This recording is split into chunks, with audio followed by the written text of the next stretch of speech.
Welcome students, my self मान सिंह राजपूत। निर्मल PG college द्वारा चलाई जा रही ऑनलाइन कक्षाओं में आपका एक बार फिर से स्वागत करता हूं बच्चों। हम आपके बीएससी पार्ट फर्स्ट ईयर की पेपर नंबर फर्स्ट का unit number second thermal properties of solid, ठोसों के ऊष्मीय गुणधर्म के बारे में अध्ययन कर रहे थे। तो जैसा कि हमने पिछले लेक्चर्स में देखा कि ठोसों की विशिष्ट ऊष्मा के सिद्धांत के लिए अलग अलग वैज्ञानिकों ने अपने अलग अलग सिद्धांत प्रस्तुत किए। सबसे पहले हमने ड्यूलोंग-पेटिट लॉ के बारे में अध्ययन किया था। ड्यूलोंग-पेटिट लॉ में जो ठोसों की जो स्पेसिफिक हीट होती थी, वो जब टेम्परेचर शून्य की ओर अग्रसर होता था तो ठोसों की स्पेसिफिक हीट का मान क्या हो जाता था? शून्य हो जाता था। अर्थात शून्य ताप पर ड्यूलोंग तथा पेटिट ठोसों की विशिष्ट ऊष्मा को परिभाषित नहीं कर पाए। उसके पश्चात हमने आइंस्टाइन मॉडल पढ़ा। आइंस्टाइन मॉडल में आइंस्टाइन ने 1906 में यह कहा गया कि ठोस जो है और ठोस में जितने भी एटम्स हैं वो एक सरल आवर्ती दोलक की भांति व्यवहार करेंगे। उन दोलकों की जो आवृत्ति है वो क्या रहेगी? समान आवृत्ति रहेगी, जिसे हम रिप्रेजेंट करेंगे न्यू से। और ये जो दोलक होंगे वो मैक्सवेल बोल्ट्जमान वितरण नियम अर्थात exponential minus EN over KVT का पालन करेंगे। अर्थात जो इनकी माध्य ऊर्जा होगी वो किसके समानुपाती होगी? Exponential minus EN over KVT के समानुपाती होगी। तो कुछ इन अभिधारणाओं को मानते हुए आइंस्टाइन ने अपना एक मॉडल प्रस्तुत किया ठोसों की विशिष्ट ऊष्मा के सिद्धांत के लिए। तो इससे पिछले लेक्चर में हमने ठोसों के लिए आइंस्टाइन के मॉडल से जो मीन एनर्जी होती है ठोसों की, दोलकों की माध्य ऊर्जा, तो दोलकों की जो माध्य ऊर्जा हमें प्राप्त हुई थी बच्चों, दोलकों की माध्य ऊर्जा ई बार बराबर आपको प्राप्त हुई थी बच्चों एच न्यू। क्या प्राप्त हुई थी? H new 1/2 plus 1 over e की power H nu over KT minus 1। ये क्या प्राप्त हुई थी आपको? दोलकों के लिए माध्य ऊर्जा अकॉर्डिंग टू आइंस्टाइन मॉडल। यहाँ पे क्या हुआ करता था? x बराबर क्या माना था हमने? एच न्यू ओवर KT को क्या माना था? x के बराबर। तो जो दोलकों की माध्य ऊर्जा प्राप्त हुई क्या प्राप्त हुई? ई बार बराबर H new 1/2 plus 1 over e की power H nu over KT के रूप में। ये कहलाई आपकी दोलक की माध्य ऊर्जा। अब हम जानते हैं यदि क्रिस्टल में कुल परमाणुओं की संख्या कैपिटल N से रिप्रेजेंट की जा रही है, तो जो ठोस होंगे उनकी स्वतंत्रता कोटि प्रति एटम स्वतंत्रता कोटियों की संख्या कितनी होती है? 3 होती है। तो क्रिस्टल में कुल परमाणु की संख्या किससे रिप्रेजेंट की जाएगी बच्चों? 3n से। किससे रिप्रेजेंट की जाएगी? 3n से।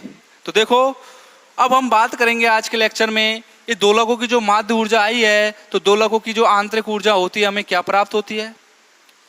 दोलकों की आंतरिक ऊर्जा निकालोगे तभी तो आप स्पेसिफिक हीट निकालोगे, क्योंकि कांस्टेंट वॉल्यूम पे जो स्पेसिफिक हीट दी जाती है आपकी क्या दी जाती है? du over dt eight constant volume. तो इसके लिए पहले किसकी जरूरत पड़ेगी बच्चों? इंटरनल एनर्जी की। किसकी जरूरत पड़ेगी? इंटरनल एनर्जी की। तो देखो इंटरनल एनर्जी, आंतरिक ऊर्जा, इंटरनल एनर्जी, आंतरिक ऊर्जा। यदि क्रिस्टल में देखो, यदि क्रिस्टल में कुल परमाणुओं की संख्या, यदि क्रिस्टल में कुल परमाणुओं की संख्या, कुल परमाणुओं की संख्या कैपिटल N के द्वारा प्रदर्शित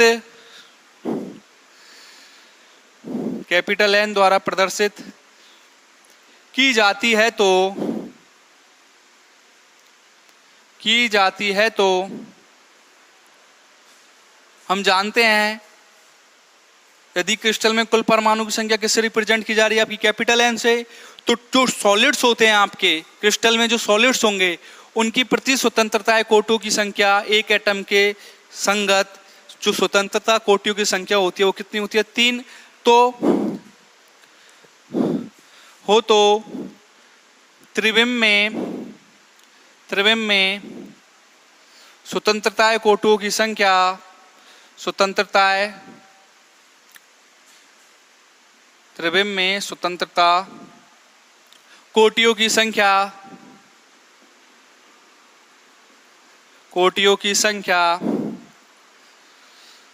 3 होती है।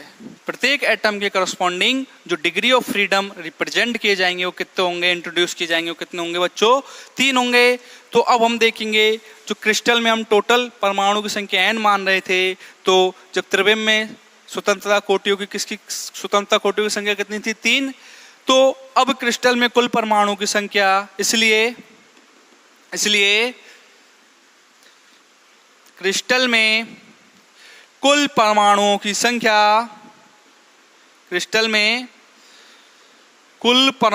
की संख्या, कितनी हो जाएगी बच्चों? 3n। कितनी हो जाएगी? 3n। और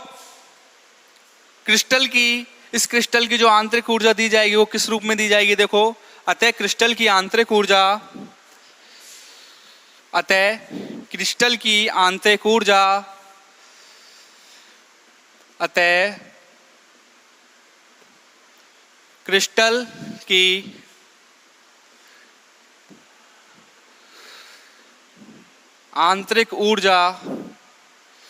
देखो बच्चों, क्रिस्टल की आंतरिक ऊर्जा को रिप्रेजेंट करेंगे U से। U बराबर हो जाएगा आपका, क्रिस्टल में एटम्स की संख्या कितनी है? 3n। एक दोलक के करस्पॉन्डिंग या एक परमाणु के करस्पॉन्डिंग जो परमाणु की संख्या वो कितनी है? 3n है। तो देखो 3n और मीन एनर्जी आपकी क्या प्राप्त हुई थी? E बार। तो क्रिस्टल की कुल आंतरिक ऊर्जा क्या हो जाएगी? U बराबर 3n E बार। अब E बार की वैल्यू हम जानते हैं, इससे पिछले लेक्चर में हमने ड्राइव किया था दोलक की माध्य ऊर्जा। क्योंकि हम जानते हैं E बार बराबर क्या होता है बच्चों? h new 1/2 plus 1 over e की power h new over kt minus 1। अब बच्चों इस वैल्यू को कहाँ उठा के रख दोगे? यहाँ पर E बार के स्थान पर, तो आपको क्रिस्टल की क्या मिल जाएगी? कुल आंतरिक ऊर्जा। Now we put E bar here. देखो तो क्या मिल जाएगा? 3n h new. जब ये वैल्यू कहाँ रख दी? यहाँ पर 1/2 प्लस 1 ओवर e की power h new over kt minus 1 के रूप में। जो इंटरनल एनर्जी मिलेगी वो आपको क्या मिल जाएगी? 3n h new 1/2 plus 1 over e की power h new over kt। ये क्या कहलाई? आपकी दोलक की आंतरिक ऊर्जा। किसकी आंतरिक ऊर्जा बच्चों? दोलक की आंतरिक ऊर्जा। अब आपको आंतरिक ऊर्जा मिल गई तो आप स्पेसिफिक हीट निकाल सकते हो। स्पेसिफिक हीट क्या होती है? एट कांस्टेंट वॉल्यूम Cv बराबर du over dt eight constant volume. तो U मिल गया, तो इसका क्या करना है? आप T के रेस्पेक्ट में आपको अवकलन करना है एट कांस्टेंट वॉल्यूम। तो देखो अगला हेडिंग है आपकी क्रिस्टल की विशिष्ट ऊष्मा।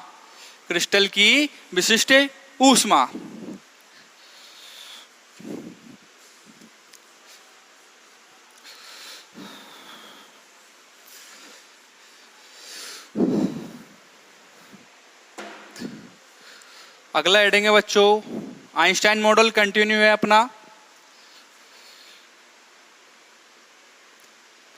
क्रिस्टल की विशिष्ट ऊष्मा specific heat of crystal. As we know that, जैसा हम जानते हैं विशिष्ट ऊष्मा का फॉर्मूला क्या होता है? Cv equal to du/dt at constant volume. क्या होता है? Cv हम जानते हैं कि क्रिस्टल की विशिष्ट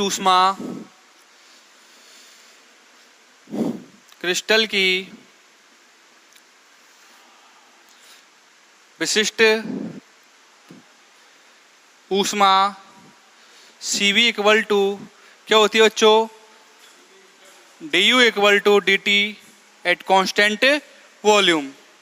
Cv equal to du/dt at constant volume. Cv कहलाएगी आपकी specific heat at constant volume. Specific heat at constant volume.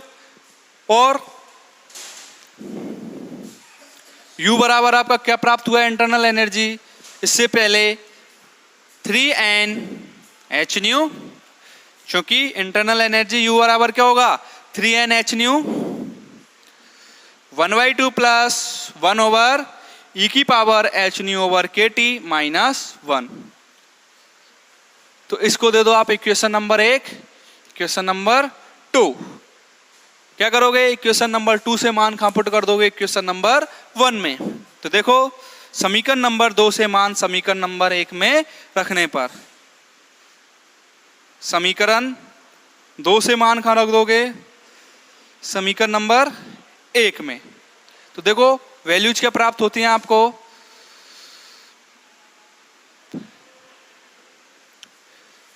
Cv बराबर dy/dt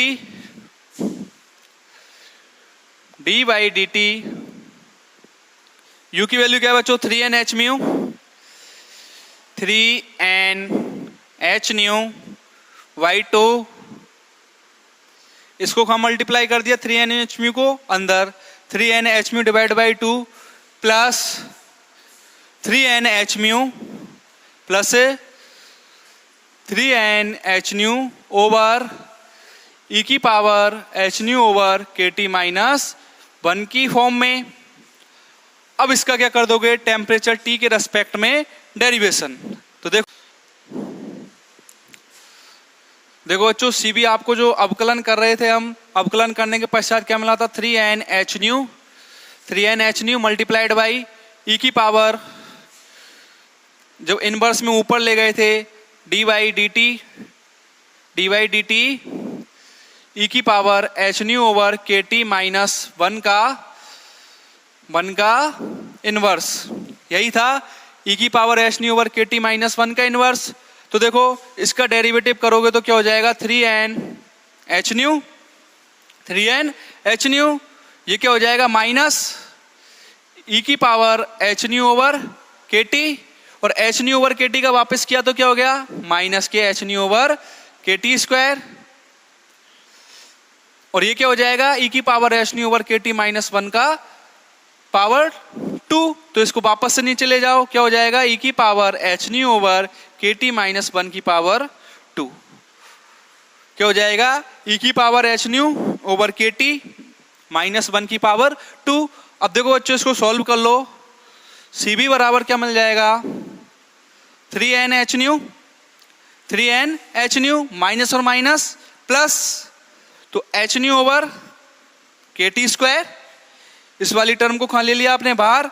hν/kT², e⁻hν/kT divided by e⁻hν/kT - 1 का स्क्वायर। इस फॉर्म में आ जाएगी। अब देखो बच्चों यदि मैं k से ऊपर और k से नीचे गुना कर दूं इन दोनों टर्म में, तो देखो क्या वैल्यू बनेगी आपकी? Cv equal to 3n k से ऊपर और नीचे क्या कर रहे हैं? मल्टीप्लाई कर रहे हैं। तो 3n k hν k से नीचे मल्टीप्लाई किया और k से ऊपर मल्टीप्लाई किया, तो ये वाली टर्म क्या बन जाएगी? hν/kT का स्क्वायर, hν/kT का whole square e⁻hν/kT divided by e⁻hν/kT - 1 का स्क्वायर। ये क्या मिल गई आपको, जालक के लिए, क्रिस्टल के लिए विशिष्ट ऊष्मा किसके अनुसार, आइंस्टाइन मॉडल के अनुसार। तो देखो let theta E equal to H nu over K, theta E को किसके बराबर मान लो, एच न्यू ओवर के। तो देखो और सिंप्लीफाई कर सकते हो आप, सी बी क्या हो जाएगा आपका 3n के थीटा ई ओवर टी का स्क्वायर, 3n के एच न्यू ओवर के की जगह क्या रख सकते हो, थीटा ई ओवर टी का स्क्वायर, और ई की पावर क्या हो जाएगा, थीटा ई ओवर टी क्या हो जाएगा, theta E over T divided by E की power theta E over T -1 का स्क्वायर। ये कहलाएगी आपकी क्रिस्टल के लिए विशिष्ट ऊष्मा धारिता एट कांस्टेंट वॉल्यूम। अब हम विशिष्ट ऊष्मा धारिता का अध्ययन करेंगे, एक तो उच्च ताप पर और एक निम्न ताप पर। किस पर बच्चों, उच्च ताप पर और निम्न ताप पर। तो देखो पहले केस नंबर फर्स्ट देखते हैं, उच्च ताप पर जो आपकी विशिष्ट ऊष्मा धारिता प्राप्त होगी वो आपको क्या प्राप्त होती है। उससे पहले आप यहाँ कंफ्यूजन मत रखना, थीटा ई किसके बराबर माना है, एच म्यू ओवर के बराबर। तो एच न्यू ओवर के की जगह क्या लिख सकते हैं हम, थीटा ई ओवर टी का स्क्वायर। इसी प्रकार ई की power theta E over T divide by E की power theta E over T -1 का होल स्क्वायर। तो केस फर्स्ट है आपका उच्च ताप पर। किस पर, उच्च ताप पर। तो देखो उच्च ताप पर theta E is less than capital T. Theta E का मान क्या होगा, टी से बहुत कम। और किस प्रकार लिख सकते हो इसको, theta E over T is less then 1। Theta E over T is less then 1। तो नाउ हम जानते हैं जो स्पेसिफिक हीट होती है वो क्या होती है, हम जानते हैं विशिष्ट ऊष्मा धारिता, विशिष्ट ऊष्मा धारिता Cv इक्वल टू क्या हो जाएगा बच्चों, 3n के। जैसा कि आप देख पा रहे हो बोर्ड पे फॉर्मूला क्या था, Cv इक्वल टू 3n के थीटा ई ओवर टी का स्क्वायर, ई की power theta E over T divided by E की power theta E over T -1 का स्क्वायर। यहाँ पे कौन सी कंडीशन पुट करनी है हमको, theta E over T is less then 1 की कंडीशन आपको पुट करनी है। तो देखो और मैं यहाँ एन के की जगह क्या लिख सकता हूँ, एन के इक्वल टू आर, गैस नियतांक के बराबर। तो एन के बराबर क्या लिख दूं, एन के की जगह आर के रूप में। तो Cv क्या हो जाएगा आपका 3r की फॉर्म में। एन के की जगह क्या लिख दिया हमने, आर। तो देखो बच्चों जब आप ये कंडीशन अप्लाई करोगे कि theta E over T is less then 1 होगा, तो आपका जो एक्सपोनेंशियल वाली टर्म है इसको क्या कर दोगे आप, एक्सपेंड कर दोगे, इसका क्या कर दोगे, विस्तार कर दोगे। तो देखो बच्चों Cv बराबर जब कंडीशन अप्लाई करोगे तो क्या प्राप्त होता है, Cv बराबर 3r और क्या है, थीटा ई ओवर टी का square, theta E over T का स्क्वायर, ई की power theta E over T.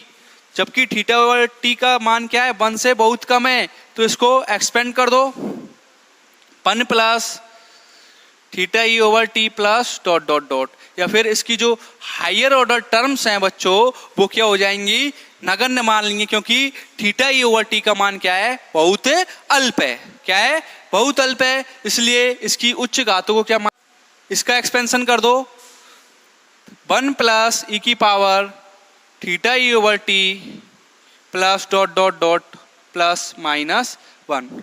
देखो इसका एक्सपेंशन किया भाई, उच्च घातों को नगण्य मान लिया, ई की पावर थीटा ओवर टी का किया तो क्या हुआ, 1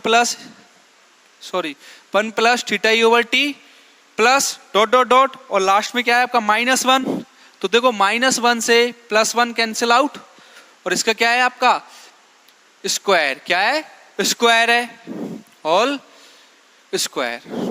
तो देखो -1 से +1 कैंसिल आउट हो गया, उच्च घातों को क्या मान लिया हमने, नगण्य। यहाँ लिख देता हूं मैं, उच्च घातों को नगण्य मानने पर। तो देखो CV इक्वल टू क्या प्राप्त हो जाएगा, 3R theta E over T का square 1 plus theta E over T divided by theta E over T का स्क्वायर।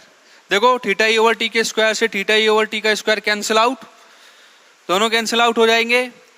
तो जो वैल्यू मिलेगी आपको एट हायर टेम्परेचर्स पर स्पेसिफिक हीट का मान अकॉर्डिंग टू आइंस्टाइन मॉडल क्या मिलेगा, देखो CB बराबर 3R 1 plus theta E over T के बराबर। CB बराबर 3R 1 plus theta E over T के बराबर। चूंकि थीटा ई ओवर टी क्या है, लेस देन 1 है, अल्प है, बहुत कम है, तो इसको क्या मान सकते हैं, नगण्य मान सकते हैं। अतः थीटा ई ओवर टी को नगण्य मानने पर इसको क्या मान लेंगे, नगण्य, क्योंकि इसकी वैल्यू क्या है, 1 से बहुत कम है, बहुत अल्प है। तो CB बराबर क्या हो जाएगा, 3R के बराबर। CB क्या मिल जाएगा आपको, 3R के बराबर, जो कि आपके प्रायोगिक परिणाम के तुल्य है, जो कि आपके प्रायोगिक परिमाण के तुल्य है। जब आप पहले ड्यूलोंग पैटेट के नियम के अनुसार देखते थे तो CB क्या प्राप्त होता था आपको, 3R eight a higher temperature पर। तो हम कह सकते हैं कि जो आइंस्टाइन का मॉडल है उच्च ताप पर प्रायोगिक मान की व्याख्या करने में सफल रहा। क्या बोल सकते हैं, आइंस्टाइन का जो प्रिंसिपल है, मॉडल है, अतः हम कह सकते हैं,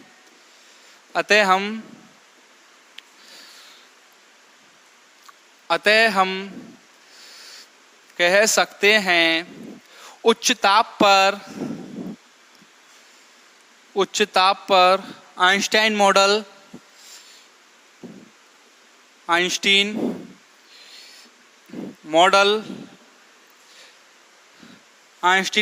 प्रायोगिक